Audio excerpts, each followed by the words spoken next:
Hello, everybody. It's Sunday morning, and today is the 15th of January of 2017, and Sleeved After 60 here, Monica, and I said, oh, I think this is a little, I'm not going to touch it. It's a little crooked, but it's one of those new fancy schmancy thingies that's not all that fancy, but it's very schmancy. I said I was going to make another tape last night, and then I was just too tired. Went to sleep with makeup on, and not sorry.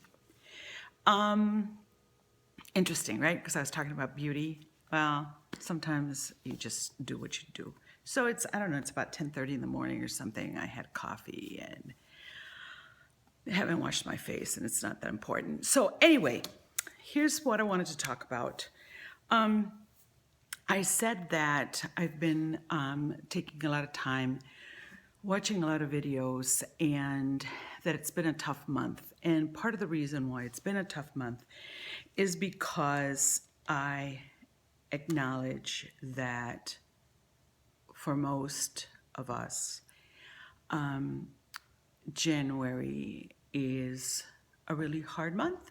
If you have an eating disorder, and if you struggle with your eating disorder, January can be one of those months when you think it's a new start. Here I go. I'm doing this. I'm going to really get this under control. And as of course all of you know, because I tell you this how many times, I went to treatment about 8 years ago, and one of the things that I have not really been doing is restriction.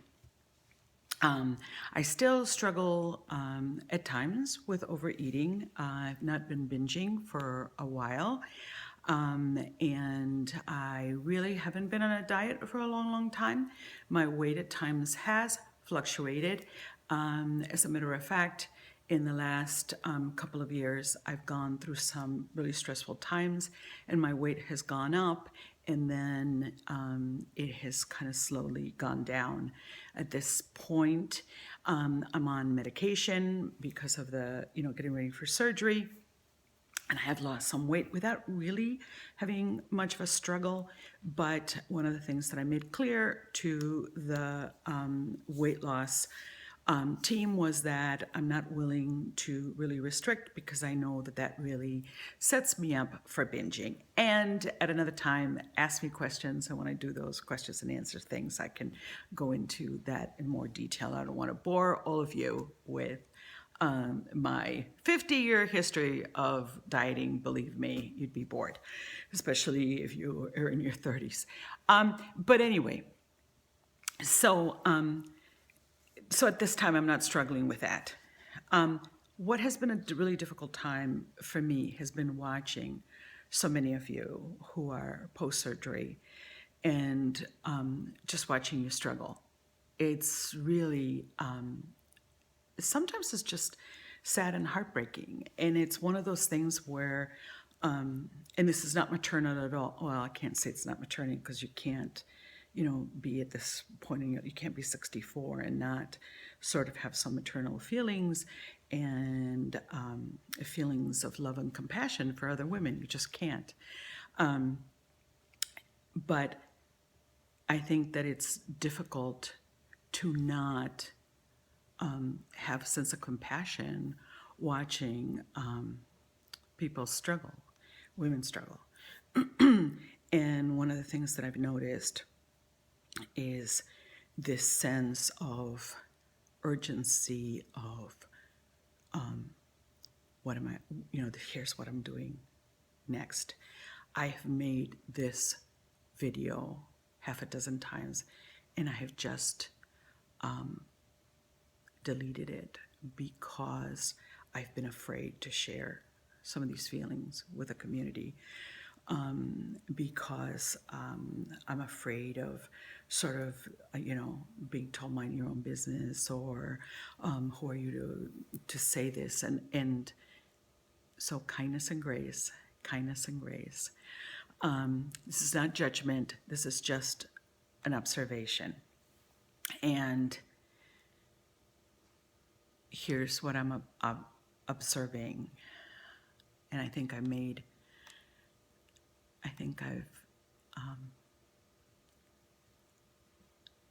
I talked about this back in December, and that's why I talked about kindness and grace to self, because I can see this coming.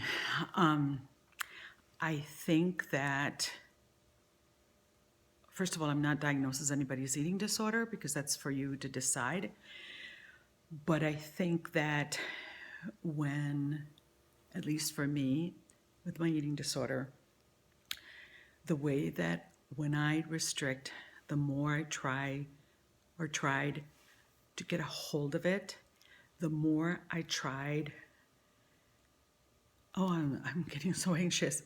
The more I tried to tackle it, to restrain it, to hold it together, to confine it, the worse it would get. And it was, so when I hear,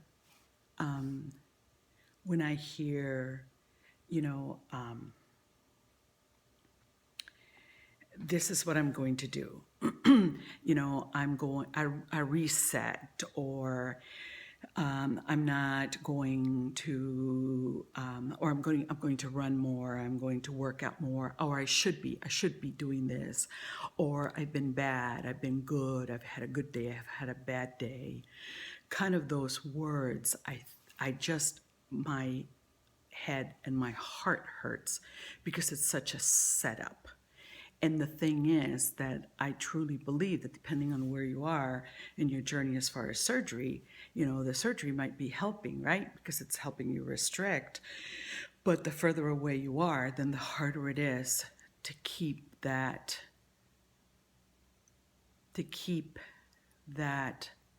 mindset going.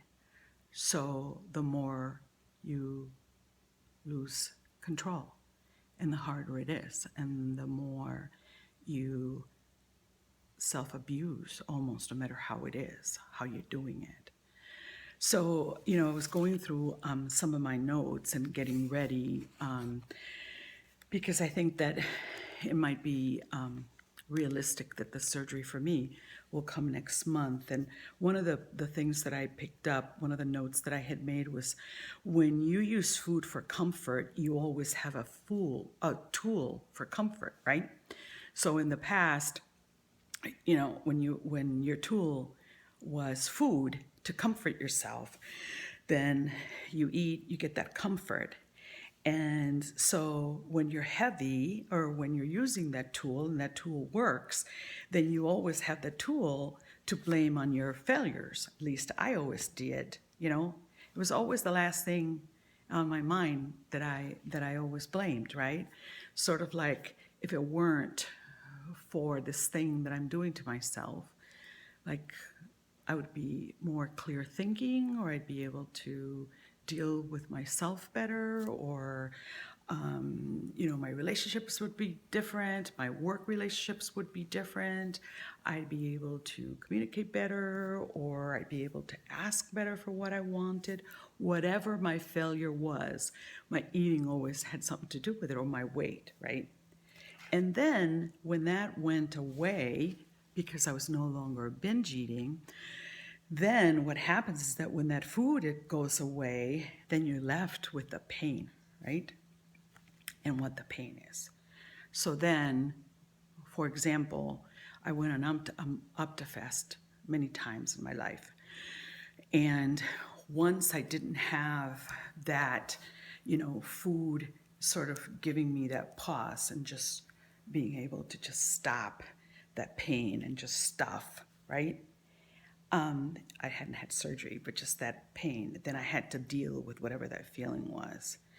And whether it was my relationship, and dealing with, oh my gosh, it's the relationship, And I can remember specifically one time I was on Optifast. I was living in Hawaii.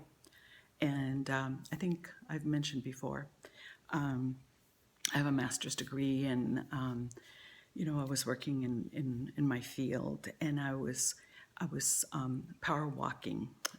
the 80s. I was power walking, listening to a tape in a little, I can't remember, Discman or something. And I was power walking, and I had applied to law school. Imagine that. So I remember just, walking along, and of course I wasn't using food, right? I was walking along and I was sort of planning about this thing because I was going to go to law school when suddenly I got this aha moment that I didn't really need to change my job and my career. I didn't need to go to law school. I just needed to get out of my marriage. It was the marriage that wasn't working. And it was, I had been married for a while, longer than 15 years. I can't remember how long I had been married at the time, something like 17 or something. And it was interesting because once again, with the food and the no food, my go-to was always that perfection, that if I do something better, somehow, I'm going to be okay, when the pain was coming from the feeling of it was the relationship. I don't know if this is going to be helpful for anyone, but certainly it's something to think about. So when I look at those videos, what I see is that it's something to think about, that a lot of you have lost a lot of weight, and that there are other things to deal with, and it's really hard in perfection. Losing more weight or reinventing your diet may not be it, that there are other things that maybe need to be taken care of. Again, I'm not your therapist, but just to think about, because it just feels like, boy, you really are being hard on yourselves. And that you're also not pausing to say, wow, I'm in such a different space than I was before. And the fact of the matter is, you don't need a total weight loss pounds to look at your success. You don't need a total amount of inches. And I'm going to disagree with some who say, look at the total, look at the before and after. I'm not so sure that that's the sign of success. I am going to say that perhaps what's needed is, how am I dealing with pain or disappointment, or damn it, I can't find a parking space, or my car broke down, or my kids are sick, or whatever. That's the measure of success, not the before and after. So that maybe the throwback Thursdays might be, this is how I dealt with something today that I would have eaten over. And that's sometimes, what I was going to say worry, but what I'm concerned about, and that's why I just posted my 19-year-old picture of myself, because when I looked back at that 19-year-old, I know how out of control I was feeling, because it's not the, what did you look like, look at me, or, how many inches, how many pounds, dress size, pant size. Although there's nothing wrong with that. That's great, great. A plus, that's wonderful. And that's something certainly to celebrate, but also look at your behavior and how your behavior is changing, because that's what's going to keep you. That's what's going to keep you. And that's what's going to give you a good night's sleep. And I think that the ultimate before and after is going to be, are you going to be able to go to bed at night thinking about anything other than, I'm going to be better about my eating tomorrow. Tomorrow I'm going to restrict. What am I going to eat? What am I not going to eat? Because that's what I remember about pre-treatment and post-treatment. I remember that always being my last thought in my first thought in the morning. Like, what am I eating? What am I not eating? And actually now, you know, I can't say that that's the first thing that I think of the morning. Like, what am I eating? What am I not eating? And I think that that's going to be the success, and that's what we're missing as a community. So, tell me what you think.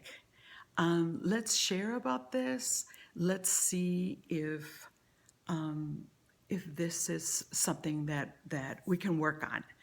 Um, I love I'd love to hear from all of you, and I really appreciate comments from different decades that we're all in, different generations. So, take care of yourselves and kind and grace. We're still kindness and grace, still in January. Take care of yourselves.